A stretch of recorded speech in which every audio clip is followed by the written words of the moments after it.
Parcoursup ferme dans 9 jours. Ça veut dire que dans 9 jours, tu dois avoir fait tous tes choix d'orientation. Sauf que tu sais pas ce que tu fais exactement, t'as pas d'idée précise, t'as peut-être juste pas d'idée. Sauf que plus tu stresses, plus le temps passe. Et plus le temps passe, plus tu stresses. Dans cette vidéo, je vais donner 3 conseils pour que tu sois prêt pour Parcoursup. Et avant que la vidéo continue, abonne-toi parce que sur mon compte, je t'aide à réussir Parcoursup. La première étape, c'est de savoir ton objectif principal et les objectifs d'après. Normalement, il y a bien une chose que tu rêves d'avoir sur Parcoursup.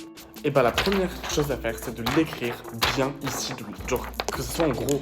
Pourquoi? Parce que rien que le fait de l'écrire, c'est comme si toi-même tu affirmais que genre c'était ton vœu numéro 1, que tu vas absolument là-bas, et ça augmente tes chances d'y aller. Après, faut pas juste écrire le premier objectif, écris les autres vœux que tu as. Mais tu vas me dire, si j'ai pas d'autres vœux, et ben on passe au deuxième conseil, réfléchis à plus tard, réfléchis à au-delà de Parcoursup. Bon, après, je sais à quel point c'est flou des fois, du coup, je te propose qu'en commentaire, tu mettes un peu le domaine dans lequel tu as envie de le faire. Par exemple, moi, je sais que c'est la science sociale, entre sciences sociales et commerce. Donc voilà, si tu mets ça en commentaire et que plein de gens mettent ça en commentaire, ça va permettre un peu de te donner une idée des choses que tu peux faire. C'est bien de parler des BTS, des BUT, des IUT, des licences, mais en vrai, genre, tu veux faire quoi? C'est justement pour ça qu'on passe au point 2, connaître les métiers du futur. Et connaître ton métier du futur. Bon, et avant de parler des métiers, il faut que je vous parle d'un truc de ouf. Vous voyez ça, toutes les fiches, etc. dont je vais vous parler dans cette vidéo. Avec mon ancienne coach en orientation, on a voulu faire des fiches Parcoursup. Un peu comme des fiches de révision, sauf que là, tu vas pas réviser, tu vas découvrir ton avenir et tu vas réussir Parcoursup. Dans ces fiches, on a littéralement mis tous les conseils dont tu as besoin pour réussir. D'abord, tu as une partie avec plein de métiers pour voir si tu n'as pas d'idée. Ensuite, tu vas avoir une partie qui s'appelle les scénarios d'orientation où tu vas mettre ton objectif 1. Ensuite, les différents plans, les différentes options.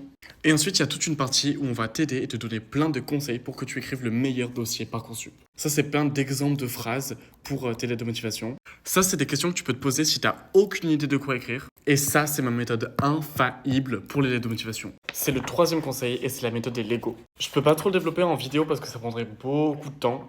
Mais dis-toi que dans les fiches, tu as ça et après, tu as plein de questions pour faire les meilleurs écrits du monde. C'est la méthode que j'ai utilisée pour être accepté à Sciences Po, accepté à Henri IV, accepté à Louis le Grand. Et je te donne même ma lettre de motivation pour Henri IV. Bref, tu l'auras compris, si tu veux réussir, il y a une seule chose à faire, avoir les fiches Parcoursup. Mais du coup, comment y avoir accès? T'es sur cette vidéo, tu vas glisser comme ça sur mon profil, là t'arrives ici et tu cliques sur ce lien-là.